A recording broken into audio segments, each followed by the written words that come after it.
Hey, this is four-time Black Belt World Champion Dominica Obelenite.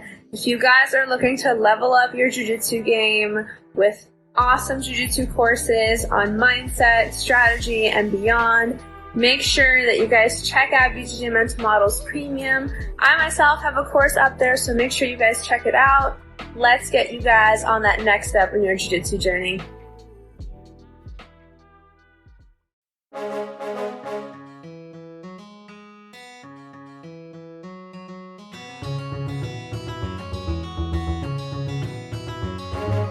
Hey, welcome to BJJ Mental Models episode 201. I'm Steve Kwan. BJJ Mental Models is your guide to a conceptual and intelligent jiu-jitsu approach. And today, I'm happy to be joined by Brianna Ste-Marie. Brianna, how are you doing? I'm doing great. Thank you so much for having me on this podcast. Happy to have you. So how have you been? Anything exciting happened in the last few weeks? Any major tournaments you might have participated in that that would have got people's attention? There's one maybe that comes to mind. Definitely had a fun run at the that ADCC tournament that happened a few weeks ago. So that's probably my latest life development. I was able to medal at that event, so that was super cool.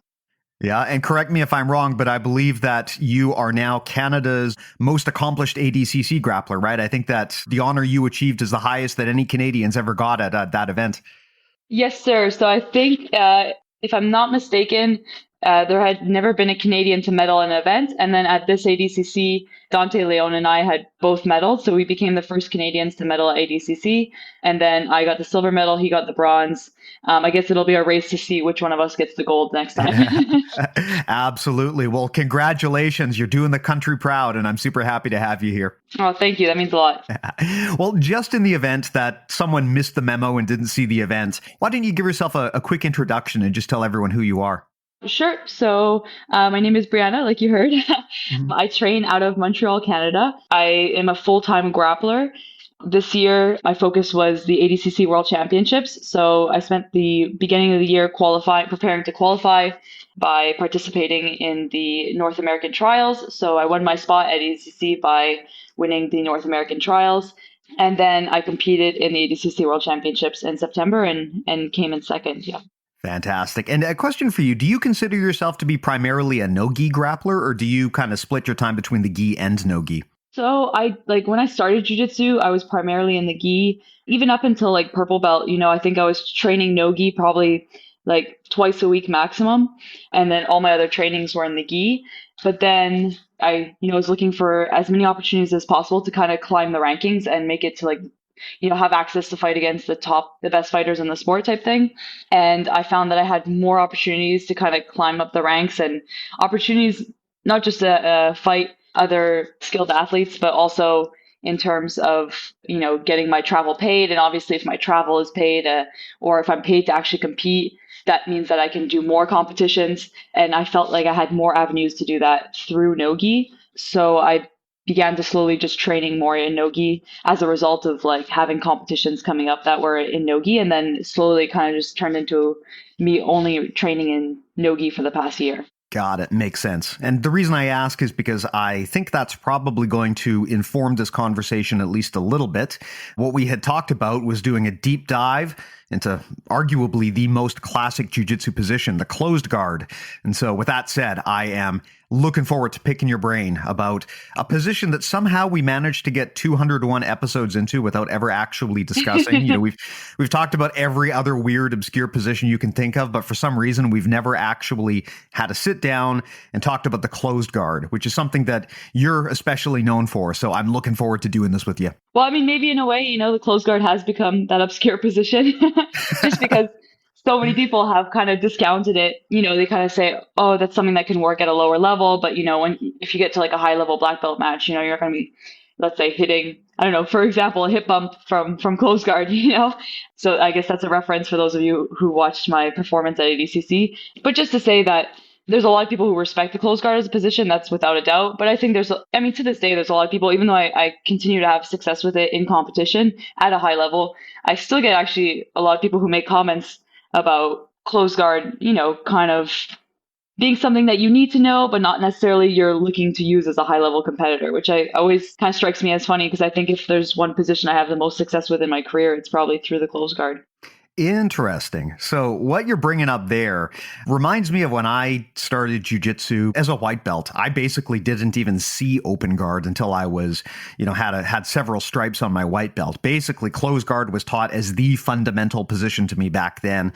And I know that, like you said, it's kind of fallen out of vogue and things have changed a lot. There's a lot of people now who, as instructors, they won't even teach their students closed guard until they've had a decent amount of experience playing open guard first. So there's been an interesting shift there, I think, in terms of what is considered the fundamentals that are timeless and always work. It used to always be thought that closed guard was the bread and butter that everyone should start with. But now I know that a lot of instructors, they focus on open guard first. And I'd be curious to get your thoughts on that. I mean, what is your feeling on this? And what has your experience been with how instructors tend to teach this position? And do you think that maybe they don't give it the love that they should? Yeah, definitely. And so I think in terms of, let's say, like as being something being taught as a fundamental, I do think that open guard is super important to be taught as like a fundamental as well.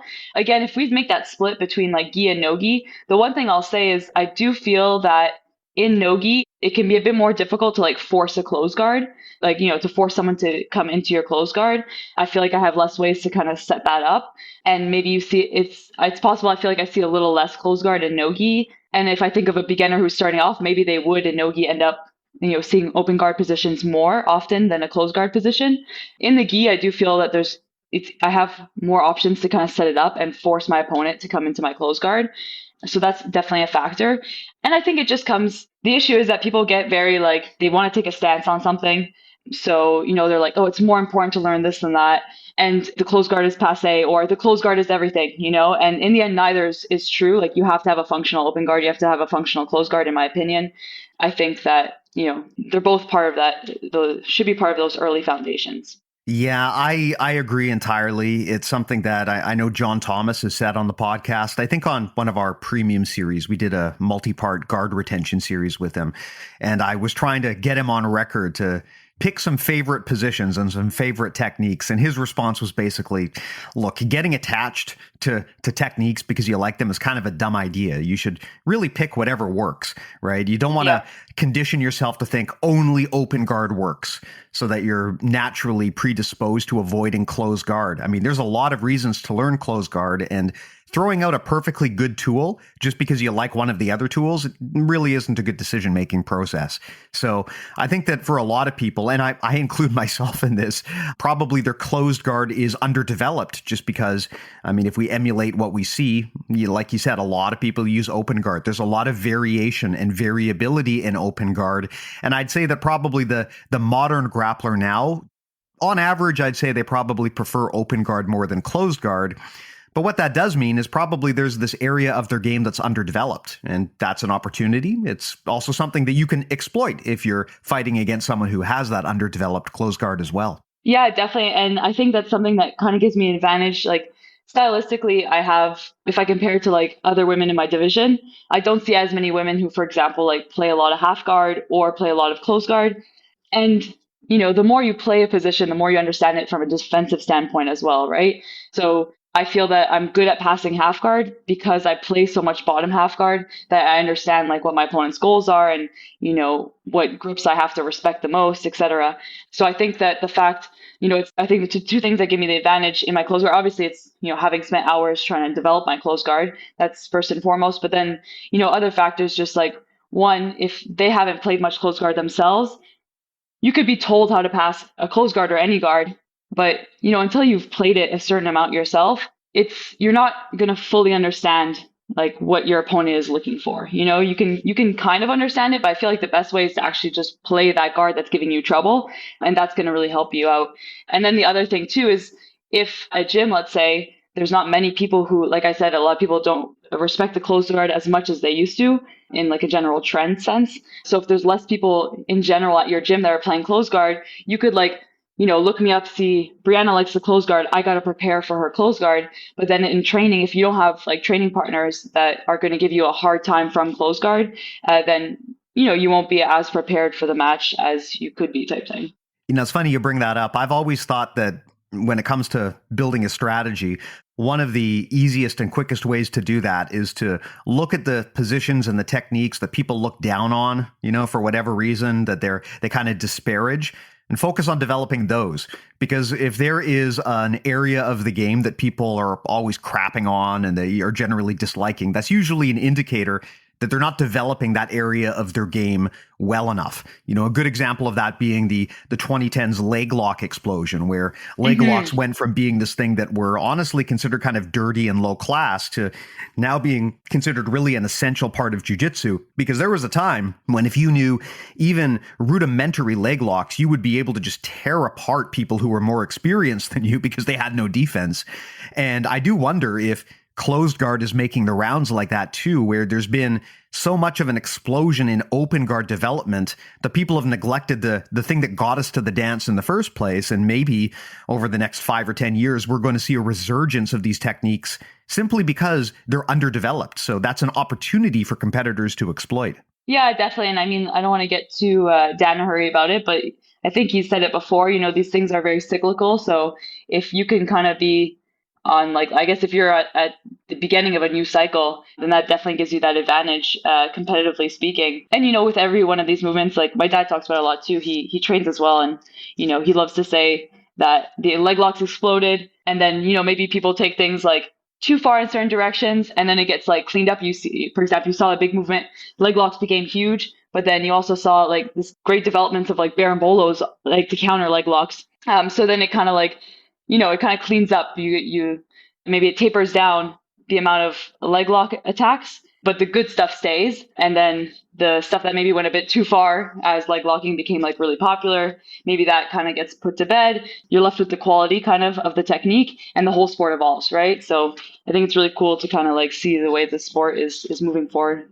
Yeah, it is interesting because we kind of get to see history happen in real time in a lot of ways. And I mean, I don't have an extensive background in other martial arts, just in jiu-jitsu. So I can't say for certain, but it sure feels to me that when you're looking at other martial arts like wrestling, for example, I mean, you're talking about a martial art that's been around for literally thousands of years, whereas jiu-jitsu, as we know it, is still a very new art. And you can even shorten that timeline because honestly, it wasn't even really in the public eye globally until a few decades ago. And so now it's fascinating to watch because we're literally seeing it develop in real time. The strategies that worked 5 years ago might be very different from the strategies that we use now. I mean, if you were to take a modern grappler and put him in a time machine and send him back in time 10 years, their type of jiu-jitsu would look very different from what was being done back then. So it is very interesting to see how quickly and how rapidly the art evolves, just literally as you're watching it. And of course, it makes it hard to keep up with it as well, because as a practitioner, it's just a massive arms race. There's constantly new tools and weapons being thrown at you that you have to learn to adapt to. Oh, without a doubt. And like, that's definitely something I feel, stress about as someone who's trying to make like a living out of being like a competitor and whatnot. It's just like, it's not enough to just like get good at a skill and then not like this. But I mean, essentially just confirming what you said, right? It's not good enough to just like become really good at something. In the end, it's only a matter of time with how there's so much depth to this sport. It's only a matter of time until someone discovers a way to like, at the very least, cause you like extreme difficulty in your sequences, and you have to like not just like wait for those moments to happen, but actively seek them out. I think is like how you become the best. It's like you're asking people to like poke holes in your best stuff at the gym on a daily basis, so that way, hopefully you're troubleshooting this like in the gym and not in competition. So question for you, why do you think closed guard kind of fell out of popularity? What do you think was the reason why all of a sudden everyone went from, pulling into closed guard and trying to attack from there to this more open dynamic game? Is there something you can identify that led to that change? I would just say probably has to do with like what we were mentioned before about like the cyclical nature of things, just because if everyone was playing closed guard, then if someone else comes in and starts playing like, I don't know, like an X guard or something like Marcelo or whatnot, then people aren't used to defending that, right? Maybe 20 years ago, everyone was used to defending the closed guard. Everyone was really like had a lot of like hours in the gym, both playing and defending closed guard. So if that's what you were going to go into a tournament and trying to use, maybe it would be more difficult against those competitors versus today, if there's less people who are dealing with that at the gym on a daily basis. Yeah, so I think something to that nature is maybe what happened. Very possibly. You're always looking for that asymmetric advantage. If you can find an area of the game that's underdeveloped in your opponent, then you can exploit it. So it could be that, there's nothing wrong with closed guard, but just because people's weaknesses were against open guards, there was a transition where people switched to that technique. And we might see a reversal where in the next few years, there's a big push towards closed guard. I could very much see that happening. That's it. Definitely very possible. Yeah. One thing I remember too in my earlier days is, back when I started, basically the majority of guard passes were done either from one or both knees. There wasn't really a lot of standing passing going on. And I think that at some point there was this realization that, hey, you're not obliged to just sit in someone's closed guard on your knees and try to pass from there. You can disengage, you can get up, you can back out, you can then launch into long step passing sequences.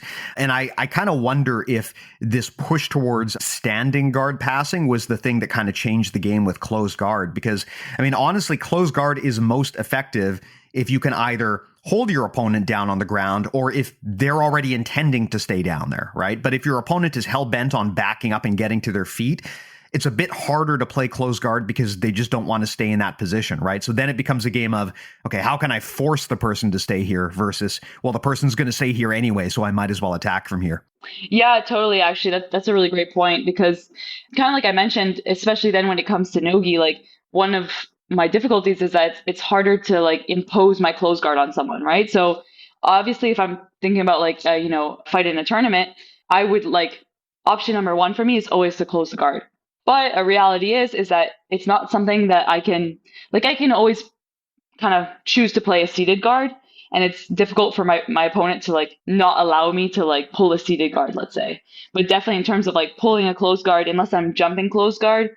And then there's a few off balances I like to do that lead me into the closed guard in Nogi. But my options are much more limited if my opponent, like wants to pass standing and wants to pass from the outside. It's not something that I can always impose on them. So that's 100% a factor. And then I guess too, like you said, like in terms of the development of the sport, there are a bunch of like things in jiu-jitsu that we do. Like you said, realizing you don't have to like stay on your knees or pass on one knee. You can be a lot more dynamic, try to pass on the outside, etc. That can make it harder to close a guard. I completely agree that the way people have changed their passing has also impacted like your ability to like force a closed guard on someone. So that's 100% a factor as well. Yeah, and I think you bring up a good point too about the rise of Nogi changing things. When you're wearing a gi, it's kind of like a tractor beam, right? You can just grab onto someone and just pull them towards you and lock them down, and you can hold them there. There's a whole bunch of cool gi-based controls you can do to clamp someone into your guard so they can't get out. But all of those options are primarily available in the gi. So closed guard is a very attractive thing in the gi because you have these incredible handles where you can just pull someone into your guard and then clamp and latch onto them. Whereas in Nogi, it's much harder to lock someone down like that because you don't have those strong controls. So there's a degree of Nogi which is a bit more reactive. You have to acknowledge it's a lot harder to paralyze someone with grips in Nogi.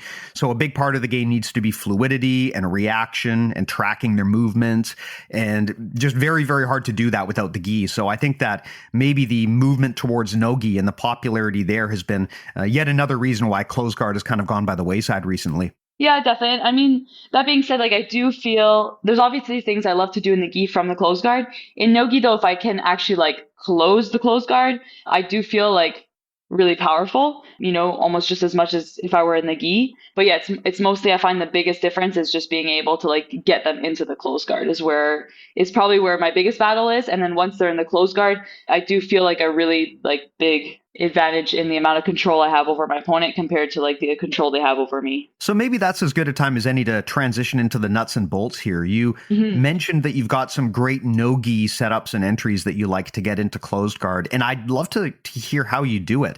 I mean, my experience has always been that in the gi, very easy to get someone to closed guard. If I can get that standard judo 50-50 grip where I've got your collar and I've got your sleeve, man, if I want closed guard, I'm going to get closed guard. Right? Yeah. There's really nothing you can do to stop me.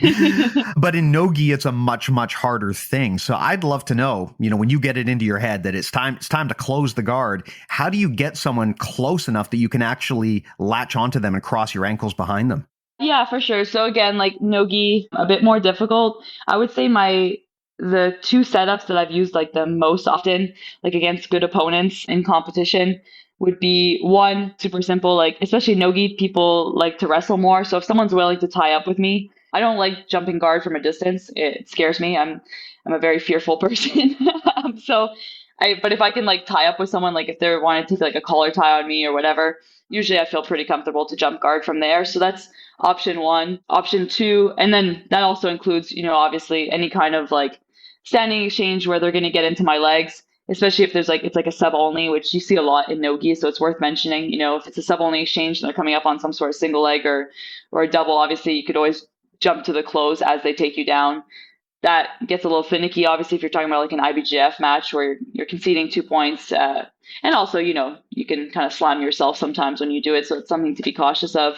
But in terms of like from guard play, I would say the number one setup I get to my closed guard in competition is a knee lever kind of off balancement. And then I use that opportunity to close the guard. So from my half guard, I'll go for a knee lever sweep. Often what happens is the person, in order not to get swept, especially if I'm controlling the hand that they would post with, their only other option to kind of catch their base is to flare their free leg out behind them. And by doing that, they essentially like really like narrow themselves out, and I'm able to just slide my leg out of the half guard and into the full guard. That's probably my number one setup from like actually being in guard if we take out jumping close guard. Right. That makes a lot of sense. I mean, a challenge with closed guard, with getting into it, is if the person's got, if they're compact and tight, they've got their elbows in, they're creating a small frame, it can be difficult to jump into closed guard because they'll probably catch your legs and just go right into a passing sequence. But that example you brought up where you're basically attempting a sweep on them, and their only option is basically to base, right? To prevent themselves from going over. As soon as they base, they open up their body, and now there's that pocket of space where you can just shoot your leg in and boom, right into close guard. That's it. And you definitely want to be doing that like off balancement. Just, like we were talking about in light of the movement with leg locks, a mistake I've made in the past is being like a little too free to try to like shoot my foot into that pocket of their hip. And if you're not able to connect to a closed guard, then they can just throw their leg over your hip. They have the inside position essentially, and they can start attacking your leg. So versus if you're doing this off of an off balancement, like using that knee lever that I like to do, then they're just thinking about saving themselves off the sweep. So it gives you that window of time where it's safe to kind of put your foot into that hole, just because otherwise you have to be a little bit cautious about just kind of throwing your leg up into that space. Yeah, that's a really good point. And maybe that's part of the reason why people have kind of moved away from closed guard to some extent, simply because if your opponent has good base and, they've got their arms in a good attack position, if you try to just jump into closed guard from there, you're basically giving them grips on your legs, which opens up all sorts of passing sequences, leg entanglements, all of that bad stuff. But like you said, if you are able to open and exploit that window where they're off balance, their hands are out of position because they have to base on the floor, maybe their leg is splayed out to the side because they've got a post with their leg. Now suddenly you've got that pocket where you can just get in there before they can grab your leg, and then you can tie them up. That's it, exactly. Yeah. So you talked about jumping guard, which honestly terrifies me. I'm afraid to hurt. I'm old now. I do this for fun, not to win. And I generally try to avoid, I guess you'd call it the fanny pack position, where, you jump onto someone on the front from closed guard, but they don't go down. And so now you're kind of just dangling on top of their waist like a fanny pack. I'm always terrified of doing that because I hate getting slammed either advertently or inadvertently. I'd be curious to know, do you have any pointers for jumping the closed guard, or just really any standing closed guard entry that would be safer and would prevent you from just getting smacked on the ground on your way down? Yeah, so I mean, I guess one thing I don't, like I mentioned before, I never jump the closed guard kind of from a distance without like some sort of tie up. I find going from the tie up, I feel a lot like safer. And then it's obviously, sometimes the person like kind of inadvertently, if they lose their base or something, it can happen sometimes that you kind of land flush on your back. But in terms of being in that fanny pack position, I mean, something I really like to do is I'll jump the closed guard if my opponent like stays strong, which to be honest, like is something I would want to do. If someone jumped close guard on me, I like, to me, going back to my knees is like a huge like step backwards for me in terms of my progression. So if someone jumps close guard on me and I can stay standing, that's like a win for me. So ideally, my opponent also doesn't want to kind of go to the knees, which can kind of maybe save me from being slammed. So sometimes when I do get slammed, I'm happy because it means my opponent went to their knees. But yeah, in terms of safety, not the best kind of way to see things. But if my opponent does stay standing, I really love to use the threat of an uppercut sweep. I think there's a tons of different names for it, but basically when you underhook the leg, Hodger was super good at it. The one where you underhook the leg and you're bridging you're kind of swinging your hips, I should say, almost into the side of your opponent's knee. It's a really powerful sweep. I use it more as a sweep in the gi. In no-gi, though, I started using it honestly just either I sweep my opponent successfully, or if not, it's enough of a threat to force them back onto their knees. And actually, in my match against BF Azleo in the semifinals, I used that several times throughout the match because she kept successfully getting up in my close guard. Once my opponent is standing, my options are limited in terms of attack, so I really want to bring them back to their knees. So I'm often just going to that uppercut sweep. It's either, best case scenario, I sweep to mount. That's great. But since it's no-gi, I don't have control of the sleeve. It could be a bit difficult to secure the mount position. But usually, as they recover their base, they're coming back down to their knees. So that's a super great tool to use if you kind of like jump the close guard, your opponent stays standing. There's things you can attack if you kind of stay up, where you can look to get let's say to a double under position. Kind of, I call it the like koala position, because you're kind of just like wrapped around the person. So if you're gonna stay in that kind of koala spot, you can look to fish for double unders. Like some people would get really surprised by that, and then you literally just open your guard, plant your feet on the ground, and do like a body lock takedown. It's a great option, but beyond that, I'm looking to kind of drop down and use that uppercut off balancement or sweep in order to get them to their knees or take them out position. Yeah, I like that idea of basically trying to chop them down. You mentioned this, generally speaking, in modern jiu-jitsu, at least, if you're the person in the guard, it's generally considered to be stronger if you can stand up. Nothing against being on your knees, but something that I know that Rafael Lovato Jr. has talked about is how a big part of having a good guard strategy is to try to chop your opponent down. If they're standing up, yeah, there's the possibility to go for sweeps, but if you can start wobbling their base and forcing them back down to their knees, now you open up the submission game. So I like that idea of having an answer where if they do start to get up, you start trying to attack them to bring them back down to the floor. Yeah, definitely. And especially when we're talking about the close guard, I would say that you have like, I don't know, maybe 95% of the attacks from close guard come from an opponent who's on their knees. And then you still have options against that standing opponent, but they're just like so greatly limited compared to like everything you could do to potentially like, harm your opponent, so to say, when they're on their knees. So definitely looking to break them down. And then once they're on their knees, then that's when the real fun starts. Well, hey, I got a question about posture breaking. So let's say that you get someone down to close guard, right? They're either on both of their knees or ideally, or maybe they're on one of their knees. Problem that happens a lot, of course, is people know to keep their posture upright and to make it really hard for you to pull them down and control them and ultimately start launching into upper body submissions against them. And in the gi, you got a lot of options to break the person's posture down. If I've got someone in my closed guard and they're trying to posture up, pretty easy for me to just get a good collar and sleeve grip and just pull them back down to the floor. And if you can get them down, you can even do fancy things like use their lapel and pull it behind their own back, and then they'll never get up again, right? Yeah. In no-gi, though, I find it pretty hard to actually keep someone's posture broken inside my closed guard. I can grab their arm and their head and I can try to pull them down, but it's so slippery and you just don't have those powerful gi grips. I find it's usually relatively easy for people to just posture straight back up and get that upright spine. And of course, once they do that, it's a lot easier for them to then get up to their feet and start doing standing passes. So I'd be curious to know, when you get someone into closed guard, how do you keep them there, especially in no-gi where you don't have the benefit of those gi grips? Definitely. So, I think when I'm doing this in no-gi, you do have to be a bit more dynamic with your posture breaking versus, like you said, in the gi, if I do break my opponent's posture and I have, like, let's say a strong cross collar grip, it does feel kind of like, okay, the chances of them posturing back up are very slim. Versus in no-gi, it could be that I have to kind of challenge my opponent's posture, like, 3-4 times before I'm able to get like a strong offensive grip and start working for some sort of like upper body submission or potentially like a back attack or something.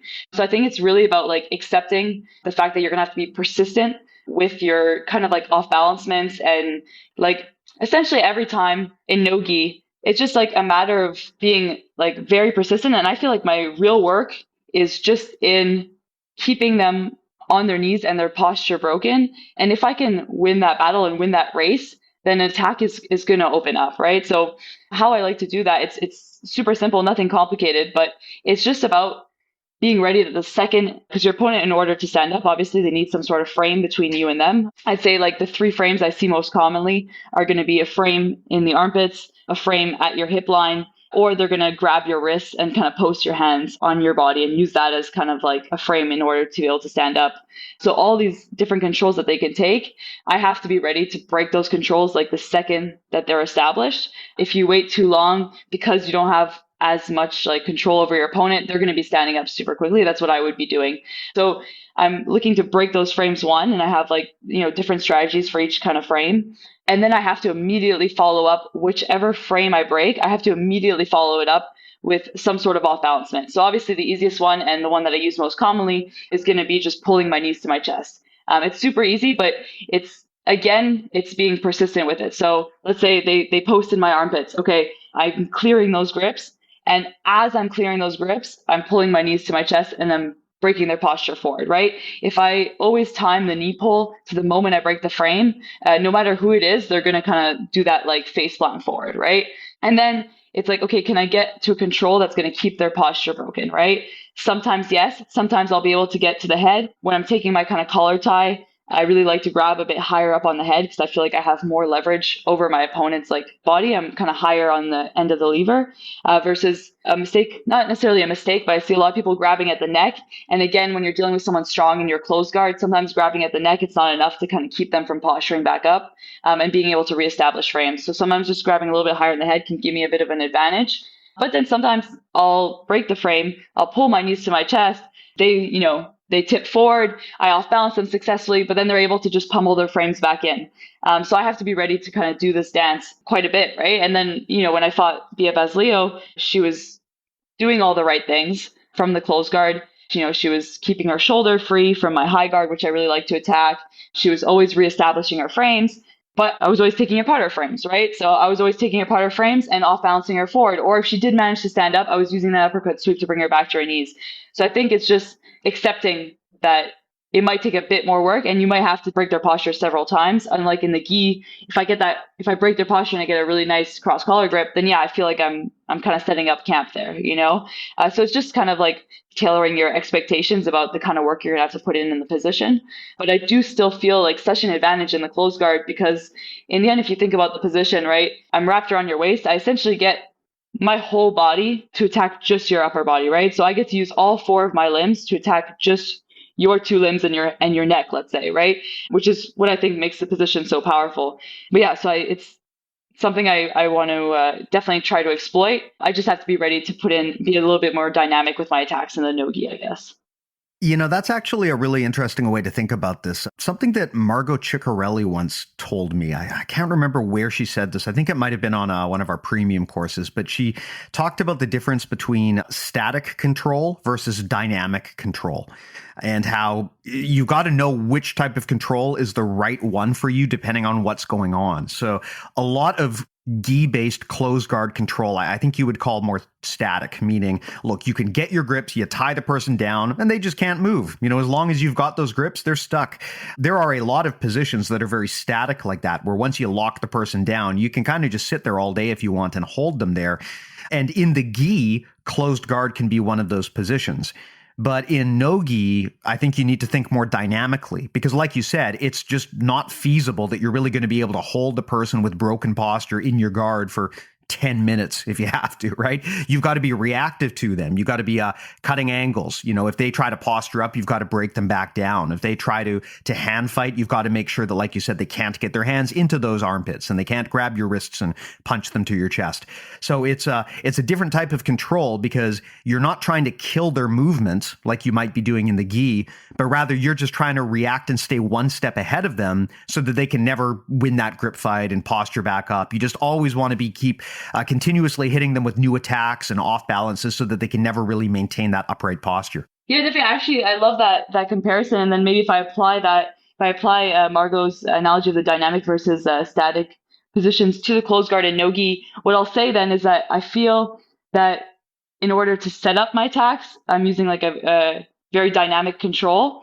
And then something I think that gives me the strength, like one of my, like maybe my strengths, my personal strengths in jiu-jitsu is being able to kind of like use that static control the second I get into any kind of like advantageous position. And then so in the closed guard, I find the early stages, it's a very dynamic control, especially in the Nogi. But if I, let's say, clamp like a high guard over my opponent's shoulder, I think something that gives me a high rate of success in that position is the fact that like I'm taking my time and I'm really like, I don't want to be super dynamic at that point in the sense that like I've put my opponent in like a very disadvantaged position where I feel that I should be, let's say if we like, how Lachlan calls like his variations of the 50-50 guard, like he has the 80-20 and the 90-10, if I get to the close guard with a clamp over the shoulder, I feel like it's definitely 80-20 for me, So in those positions, I really don't like to do like any kind of like big movements. I don't like to overextend in any direction.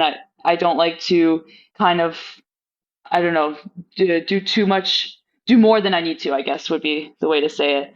I'm really just looking up for which opportunity presents itself and which one, if I get to that high guard, it's not like, oh, I'm getting this armbar no matter what, I'm going to read the reaction of my opponent and I want whichever avenue I choose that I'm like 100% certain, or at least it can never be 100% certain, but I'm 98% certain that this will lead to like either the end of the match or to a dominant control like the back or something like that, So I guess knowing when to kind of like to be dynamic with your attack and your control, and then knowing when to just like slow down and kind of, I don't know how to say it, but you know what I mean? Yeah, I know what you mean. I always think of it kind of like probability management, where when you've got someone in your closed guard and it's, they're postured up and maybe your legs are wrapped around by their hips, for example, they've still got a lot of power and a lot of movement. They're sitting there in your guard and you're using all four of your limbs against maybe two of theirs.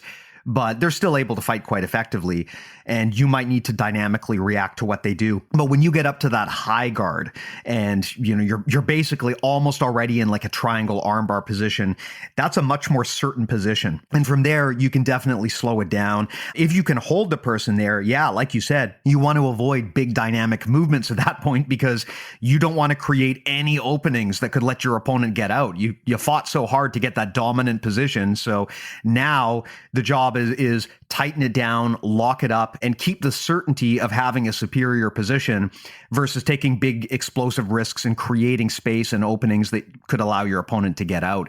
So that's an important thing to understand is that, there's different types of control. There's the static control, there's the dynamic control, and ultimately you want to pick the right tool for the job. And sometimes you have to switch from one to the other depending on what your opponent is doing and how freely they can move around. Yeah, that's it exactly. And, I think all the time, my coach, Fabio, one thing that he says that stuck with me was, if you get to one of these kind of more dominant positions and, let's say I go for some big dramatic movement off my high guard and then just losing the control, I basically gave my opponent a gift, right? That's what he likes to say it. And I love that expression because it's so true. I think about how if I'm in a close guard and someone clamps over my shoulder and I know they've got like a good game from that, if they kind of like don't take full advantage of the position and maybe they do like they're a bit too quick to kind of pull the trigger on something or whatnot, and then I get out, I just think, man, like I really was like pretty sure that I was screwed there, and they just kind of gave me a gift by just like pulling the trigger on something that wasn't necessarily the time to go for or whatnot, so.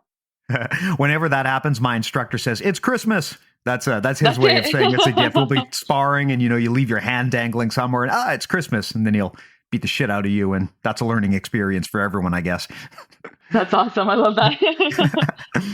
Now, on that topic, when we're getting into, things like high guard and attack sequences, what does your attack game look like from close guard, especially when it comes to like, how do you balance the dilemma here between sweeps and submissions? Do you kind of favor one versus the other? Do you have a lot of success actually attacking subs off the bottom? I'd be curious to get your thoughts on this whole thing. Yeah, totally. So I would say that from the close guard, I'm mostly looking to submit or take the back, and I don't open up to sweep as much just because, like, if I look again, like, if we're going to moneyball this thing, if I look in competition, I've had the most successful attacks I've had from close guard have been arm bars and back takes, right? The arm bar finishes the match, and the back take almost, can also finish the match most of the time, right? Because either I'm getting a significant lead on points, or from the back, I have tons of options to submit, right? So in my mind, if I have the option to do these like super high scoring or, match finishing sequences,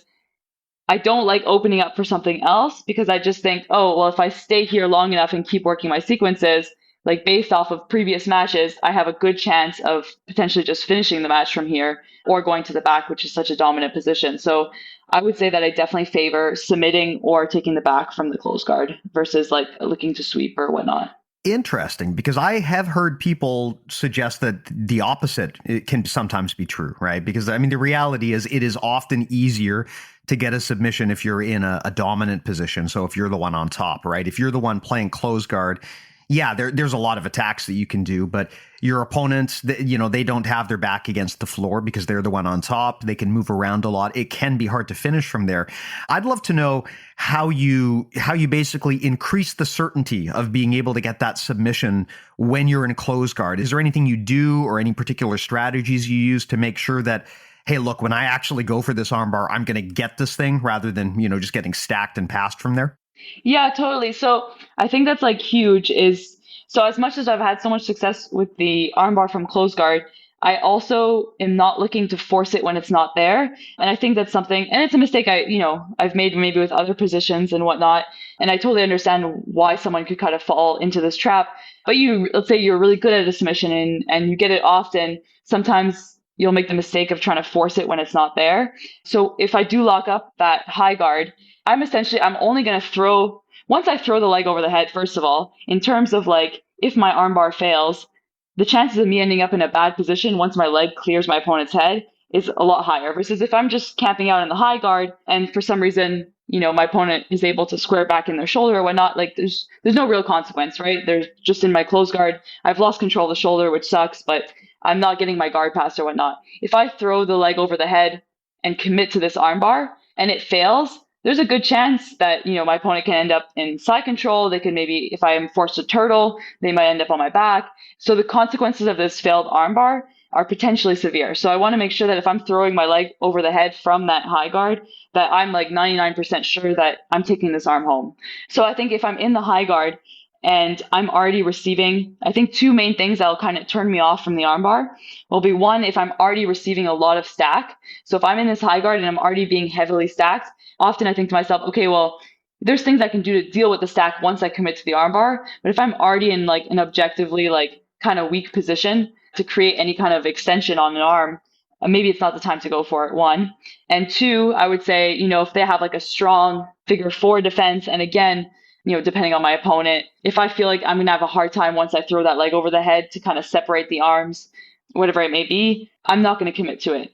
But what's really great about this high guard position and the way I like to play is I do feel that if I encounter either one of those problems, I do have the option to transfer the arm all the way across and start attacking the back. But I think that just being honest, like even if you're really gung-ho for a certain submission, being honest about whether or not it's like the best time to kind of go for it, because in the end, like no amount of like heart is going to compensate like a structurally poor attack, right? And I think that's maybe a mistake that some people make. But yeah, so I think just reading the moment, yeah. That's a good point. Getting too attached to trying to get a particular submission can lead to these situations where, yeah, you try to throw up an armbar while your opponent still is in a pretty good position and they still got posture, and you wind up basically just letting yourself get stack passed because you put yourself into the position where your opponent can do that because maybe you thought to yourself, oh, great, I've got the arm. But there's a lot more to having a good armbar than just having the arm, right? You've got to be able to break their posture down. If you can latch onto their arm, but they still have the ability to get up and stack on top of you, then it's not really a great armbar, even if you technically have the arm. So with any of these submissions, yeah, I like this bit that you're saying about making sure that you really understand that you're going to get this before you make the commitment to go for that move. Because that is the problem with a lot of submissions from guard, particularly the armbar and the triangle, is is if you try to go for one when the opening isn't truly there, probably bad things are going to happen to you as the person on the bottom, right? You're probably going to wind up getting stack passed or something equivalent. That's it exactly, so it's definitely I'm trying to take like very calculated risks. And again, just because I feel like I have a lot of control from that close guard, it kind of comes back to like I don't want to give my opponent gifts. So if I go in for like some sort of sloppy attack, I feel like I'm definitely giving them a gift, Yeah, definitely. Something I'd like to explore here, whenever you talk about positions like close guard, where basically you need to wrap your body around your opponent's body, right? You need to get your legs around them and then lock your legs on the far side. A challenge with such a thing is that there is a body type consideration there, right? We all have different frames. And of course, depending on what you're trying to do in jiu-jitsu, you might be sparring with someone who is markedly bigger or smaller than you. And I've always found with closed guard, I mean, I don't have particularly long legs. I'm pretty short and stocky. So against a regular sized opponent who's my own size, I have trouble, crossing my ankles and holding them in position. Against a much bigger opponent, sometimes I can't even do that, right? I can't even actually cross my ankles behind them.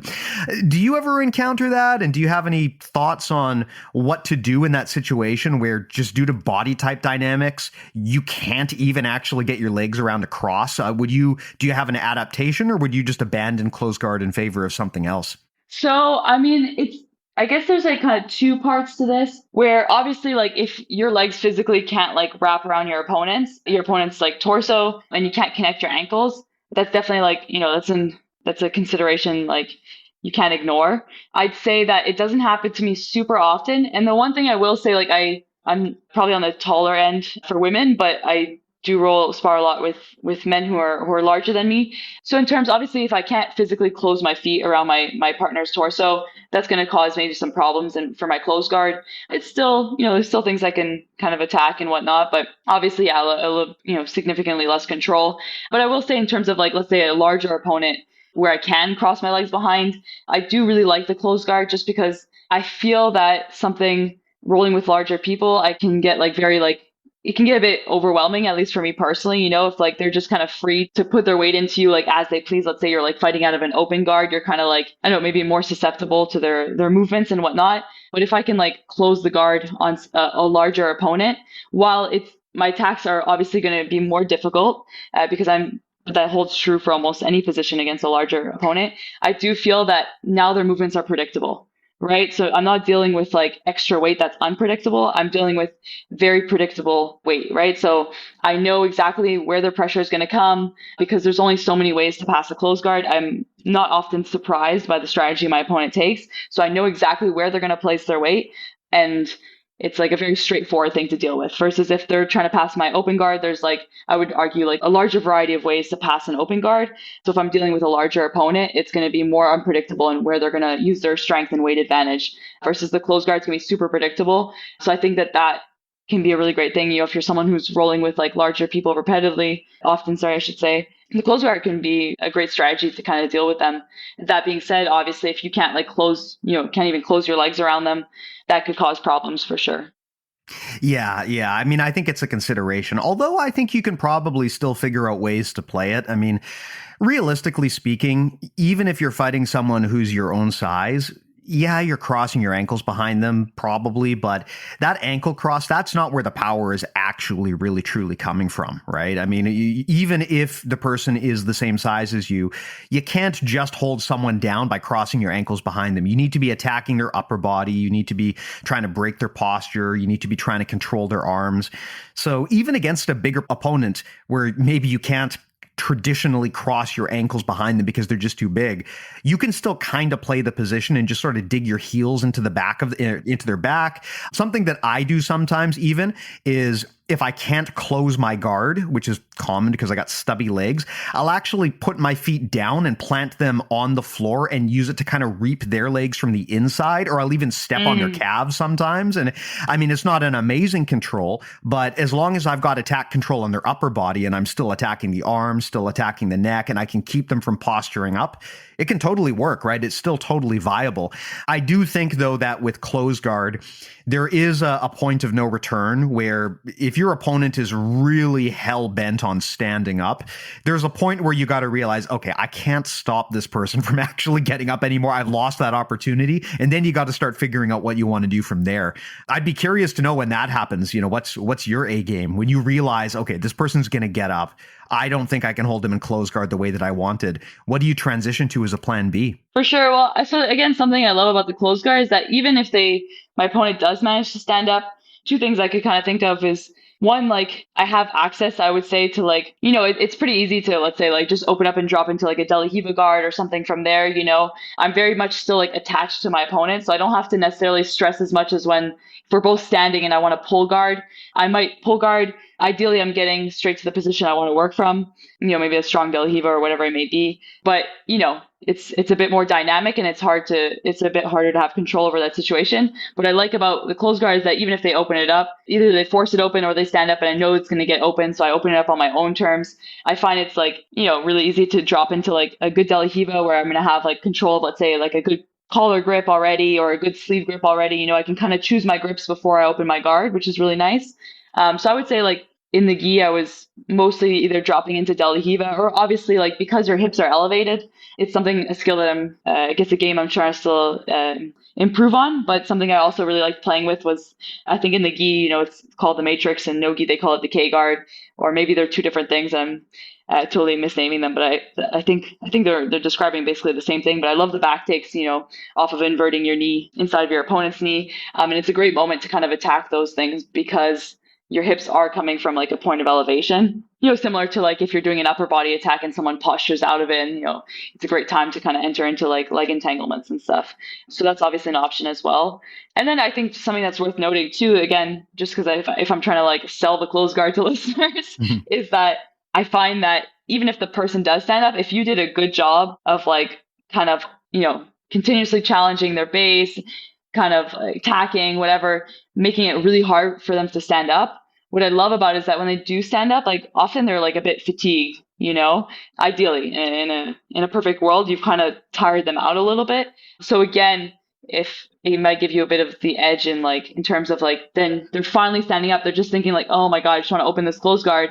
And then all of a sudden, like they open the close guard and you're dropping into like another attack. They still have to pass your guard completely, right? It's not like they're opening your close guard into like a chest to chest half guard, right? They're opening your close guard into like usually a full Delahiva guard or something like that, right? So that's really great. And that's actually something that kind of sold me on the close guard, was because every time someone closed the guard on me, I would just like, especially if it was off a scramble or something, I'd just be like, oh my God, I have to like now fight this person's grips for like, 2-3 minutes.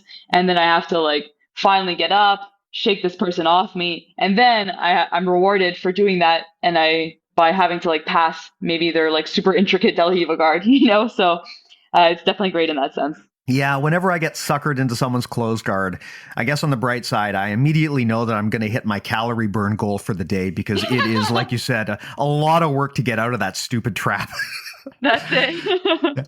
But you brought up something really interesting here, which is, okay, if the close guard breaks, you break it on your own terms. And that often means that something like Delahiva guard is right there, or maybe a matrix hook, something to that effect.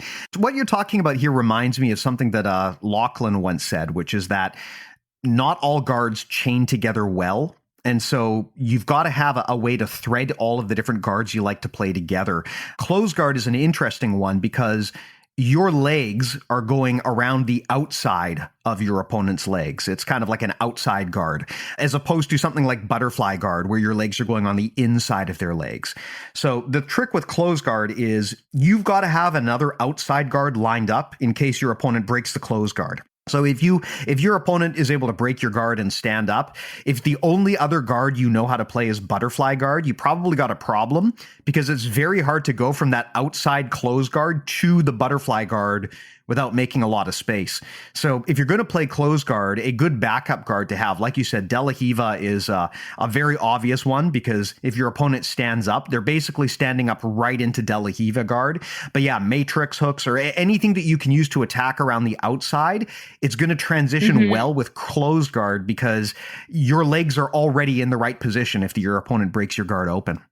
Totally, yeah. And actually, I've been a bit out of the Ghee game for the past year, but also like obviously that includes like, a collar sleeve guard and stuff like that as well. But yeah, totally. It's a good way to see it. You have to kind of transitioning to another outside guard is definitely going to be the simplest path. That's a good way to put it.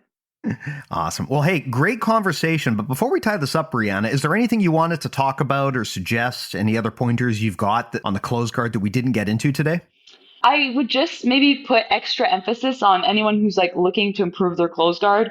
I would just like really emphasize getting good at keeping your opponent on their knees, right? So obviously like, add to your arsenal of attacks and, and whatnot. But what's more important, I would say, is just being able to like consistently keep your opponent on their knees and break their frames efficiently every time they establish them. Things like that are like almost more essential than like having a wide variety of attacks, right? In the end, I actually do very little from the close guard in terms of like variety of attacks. I'm doing like 3-4 things consistently, but what I'm spending a lot of time doing, is just finding new ways to kind of challenge my opponent's posture and keep them on their knees, right? So I would say those are like some really good skills to kind of invest in, even though the armbar, let's say, has a bigger appeal, but you won't be able to armbar your opponent if your opponent is just standing up in your close guard right away every time, right? So I would just say maybe that as advice. And then obviously like, comes with anything, just drilling in the close guard with resistance, obviously is kind of a great way to improve those skills. But yeah, I guess that's pretty much it. Great advice. Well, hey, if anyone wants to follow you or learn from you, how do they go about doing that? Yeah, totally. So I'm on Instagram.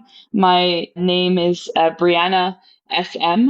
So you can follow me there. I do have an instructional out on Jiu Jitsu X on the close guard. I also have, if there's any French speakers out there, I have a French instructional on passing half guard on Leclerc, BJJ.com. So if you want to learn in French, that's totally an option too.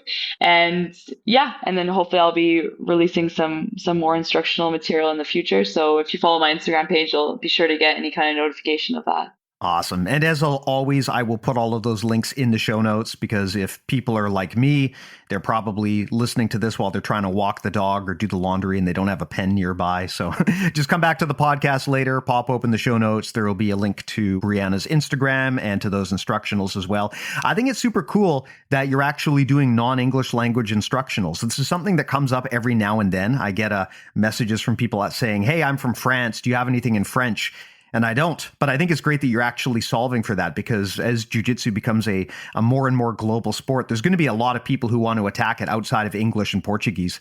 Yeah, totally. And actually, all the credit goes to Pierre-Olivier Leclerc, my friend who trains in Montreal here. You might know him. He does super well on the competition scene as well. And he actually started like a completely French platform where he like, kind of where you can get a monthly membership, for example, and there's regularly techniques that are updated. And he's the one who invited me to film an instructional on his platform. And I just was so happy for the opportunity, and it's really cool to be able to reach, let's say, more people. And also just teaching is kind of a skill that I'm continuously working on and trying to improve on. So, teaching another language is just kind of another facet of that. So it was definitely a really cool project, and I have to give credit to him for thinking of it. Awesome. And of course, if anyone wants to check out our stuff, I think probably everyone knows how, but everything that we do is on bjjmentalmodels.com. Again, in case you've forgotten that, I'll also put the link in the show notes.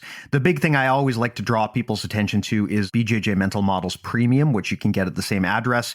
It's our subscription service. In addition to being the best way to float the show, that's also where we put all of the courseware content that I've talked about here. So I think I mentioned that we've done some stuff with John Thomas and with Margot Ciccarelli. That stuff is all on Premium. Probably the main difference between what we do and everyone else is it's not just another grab bag of video technique instructionals.